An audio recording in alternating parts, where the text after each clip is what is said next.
শিক্ষার্থীদের চলমান আন্দোলন নিয়ে যুক্তরাষ্ট্রের বিবৃতি সহিংসতা উস্কে দিতে পারে বলে শঙ্কা জানিয়েছে বাংলাদেশ। এই আন্দোলনে দুজন মারা যাওয়ার যে তথ্য দিয়েছে দেশটির পররাষ্ট্র দপ্তরের মুখপাত্র, তা অসত্য ও তথ্য নির্ভর নয় বলে জানিয়েছে পররাষ্ট্র মন্ত্রণালয়।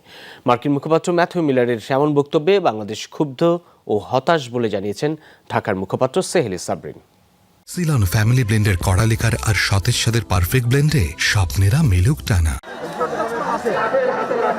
কোটা সংস্কার নিয়ে এ দফার আন্দোলন চলছে ১ জুলাই থেকে। ২ সপ্তাহ পর সেই আন্দোলনে সহিংসতার ঘটনা। সোমবারের সংঘর্ষে ঢাকা বিশ্ববিদ্যালয়ে আন্দোলনকারীদের ২ শতাধিক এবং ছাত্রলীগের শতাধিক আহত বলে দাবি তাদের। এরই মধ্যে সামাজিক যোগাযোগ মাধ্যমে গুঞ্জন ছড়ায় মারা গেছে ২ জন।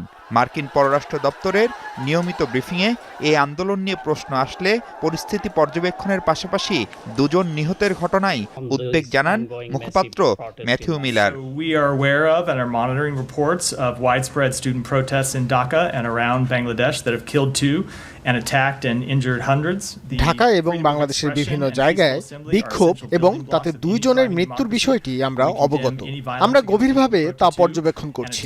মত প্রকাশের স্বাধীনতা এবং শান্তিপূর্ণ সমাবেশ গণতন্ত্রের জন্য অপরিহার্য। শান্তিপূর্ণ আন্দোলনের উপর যে কোনো সহিংসতার নিন্দা জানাই। ওয়াশিংটনের এমন বক্তব্যে ভীষণ হতাশ ঢাকা। পররাষ্ট্র মন্ত্রণালয় বলছে, ভুল তথ্যের উপর ভিত্তি করে এমন বক্তব্য সংকট বাড়াতে পারে। Where he made unsubstantiated claims of at least 2 deaths. ২ জন মারা যাওয়ার যে দাবি করেছেন ম্যাথিউ মিলার, তা ভিত্তিহীন এবং অসত্য। যাচাই বাছাই ছাড়া এমন বক্তব্য সহিংসতাকে আরও উস্কে দিতে পারে। পাশাপাশি শান্তিপূর্ণ পরিবেশ বজায় রাখতে সরকারের যে প্রচেষ্টা, সেটাকেও অসম্মানিত করা হয়। To allow non-violent protest or movement.